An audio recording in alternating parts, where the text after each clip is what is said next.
Here's how you can choose an Airbnb management company with confidence that's going to look after your property. So in this video, we're going to discuss what actually is an Airbnb management company and what exactly do they do. Some reasons why you might want to use one, talking about pros and cons, and I'm going to give you the best questions to ask any potential management companies that's really going to help you decide which one is right for you. And lastly, what should you expect to pay? My name's Dave and I actually run an Airbnb management company here in Belfast. It's called Centre Belfast Apartments. We manage a portfolio of over 60 properties for clients, and the first question I almost always get asked on the phone is, what are your fees? And this video is to show you that the fees are probably the last question you need to be asking. Okay, so what does an Airbnb management company actually do for you as an owner? Well, to put it simply, everything. You should just be handing your keys over to that management company and not have to worry about that property. You should have peace of mind that your property is in safe professional hands and that management company is running it as a slick Airbnb, maximising the income for you as the client. But in a bit more detail,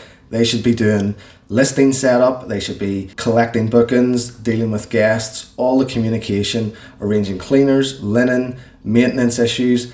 Absolutely everything to do with that Airbnb property should be managed by the management company. So why might you want to use an Airbnb management company? So I find the number one reason why people bring properties to us to manage on their behalf is because they can see the income that can be made from Airbnb, but the client, the property owner, just doesn't have the time or the expertise to try and run it themselves. Let's be honest, this is a full-time business. There's a lot of moving parts. There are a lot of things you need to be really good at and have systems in place for if you want this to succeed. If you're just getting started and you haven't even got your property ready for Airbnb yet, it can be easy to think that this business is easy and it runs itself and it's quite straightforward. But once you get started, you'll realize that is not the case. Likewise, if you're already running an Airbnb and you're managing it okay, you're happy with the income you're getting, but you want to scale and grow and get more properties, but you're thinking, I really can't take on any more properties because I'm overworked and overwhelmed by one.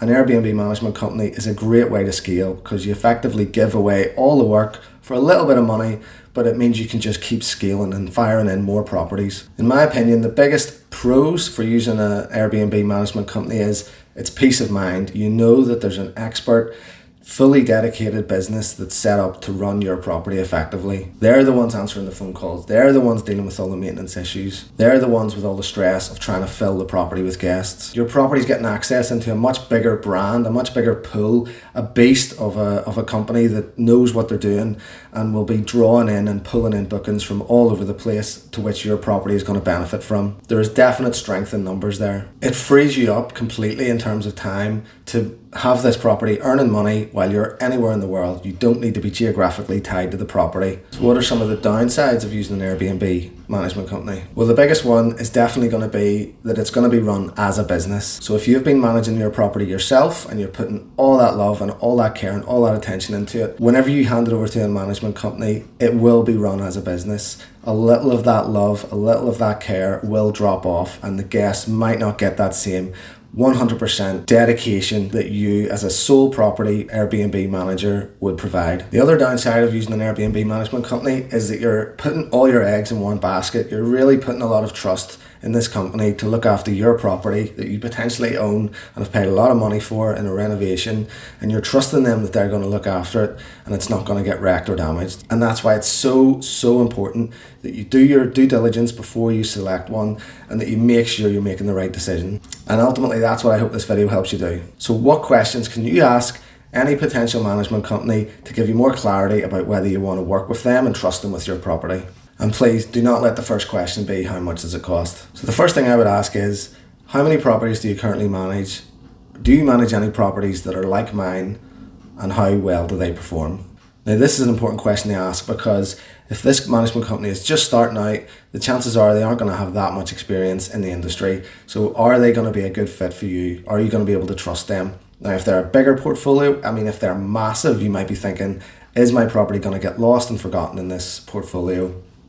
If they're a reasonable sized outfit and they have a lot of properties on their books, one, that shows there's a lot of trust from other potential clients. Two, it shows they can cope with that amount of bookings and they have effective systems in place. And three, they have a lot of experience and probably have seen a lot of things. If they already have properties like yours on their books, similar locations, similar size, then they will have filled those properties hundreds if not thousands of times. They'll know exactly how to set that property up on all the booking sites, but most importantly, they'll be able to tell you how well that property should perform. Now, if you've been running your property already yourself, you'll be able to take that information and cross-reference it against what you know the actual property can make, but when you've been running it. Now, those two numbers should be close enough for you to have confidence that this company knows exactly what they're doing. If you haven't ran your property already yourself and you're going straight from buying or acquiring a property and giving it to the management company, then it's going to be a little harder for you to work out.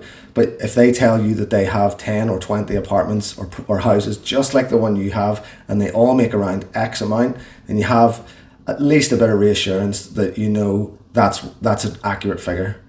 The next question is, who is actually going to be staying in the property? Now that seems like an obvious question. It's going to be guests, of course, but the broad term of guests falls into lots of different categories. You can have leisure guests, corporate, contractors, and it's up to the management company to know who they're going to be putting into your property. If it's in an area where there's a city centre where there's lots of business travel, they could be saying to you very quickly, oh, this is close to Citibank or this business, and we get lots of corporate inquiries from these people. We'll be filling those into your property and it should be no problem. You also want to be asking them how they vet guests before they actually get into the property, because the last thing you want is them just letting anyone in and people coming for stag parties, hen parties, birthday parties, and just wrecking your property. There are so many of those types of bookings out there, and the management company needs to be super strict with who they let in to protect your asset, because at the end of the day, these stag parties will pay a lot of money and it can be very tempting to accept them as a booking when it's not your property. But it's really important that for the client that this property is protected. Next question, where are they going to get bookings from? Now, everyone's heard of Airbnb, and I would say any serviced accommodation or Airbnb property in the UK is on Airbnb. A very small amount make the jump to booking.com because it's a lot scarier. It's harder to manage the bookings. It's dodgier guests go through there. But when you do go on those, because there's far less competition, the rewards are massive. Then there's a million other different booking sites. There's Expedia, which is an umbrella that has hotels.com, ebookers, loads of other sites. So it's really important that you ask the management company, where exactly do they list your property? And a follow-on question from this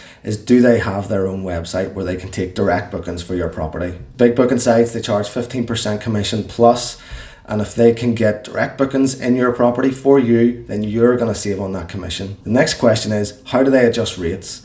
Now, what you do not want is for you to hand your property over to Airbnb management company and they set it up and set and forget. And if bookings come in, great. If they don't come in, that's fine too.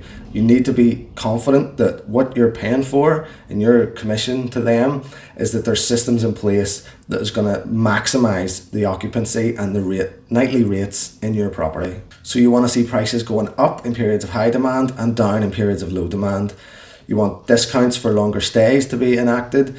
You want higher prices for shorter stays to be in place. You want prices to change based on the day of the week and of the month of the year. There is a lot of work involved in managing rates. Revenue managers are full-time positions in hotels. So if you're giving your property to an Airbnb management company, you need to make sure that they have some sort of rate management software plugged into their system.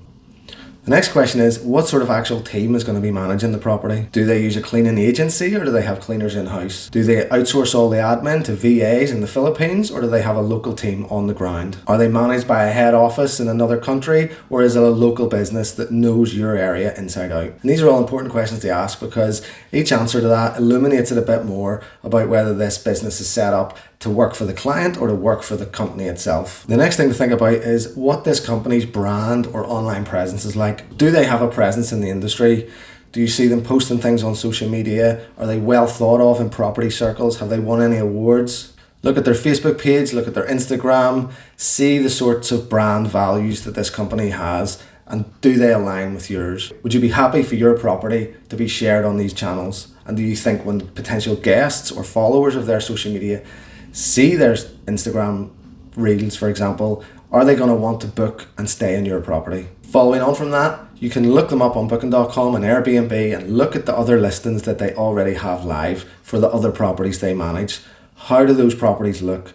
Are they looking well? Do they have good reviews? What do the reviews say about the team who are managing those properties and will be effectively managing yours? If the reviews are rubbish, then those properties are going to be struggling, and that's a key indicator that yours is going to struggle too. So if you ask these questions of any management company, or you do this due diligence yourself, you are going to get a much broader idea about which ones are more in line with what your values are and which ones aren't. But yes, a very important consideration is how much does this all cost? You are going to have to ask that question at some point. Please don't ask it first, ask it last, after the company's given you the chance to provide all the value that they offer for their commission. They do have to make money as well. They're not doing this for free. But the key thing is, if they offer so much value to you as a client, to the guests, they will be able to get higher nightly rates. They'll be bringing in more for your property, that their commission, that might be higher than other management companies, is completely offset by the higher income that your property can achieve. I hope this video has helped. If it has, please leave me a comment, subscribe, follow me on my social media channels, the link below.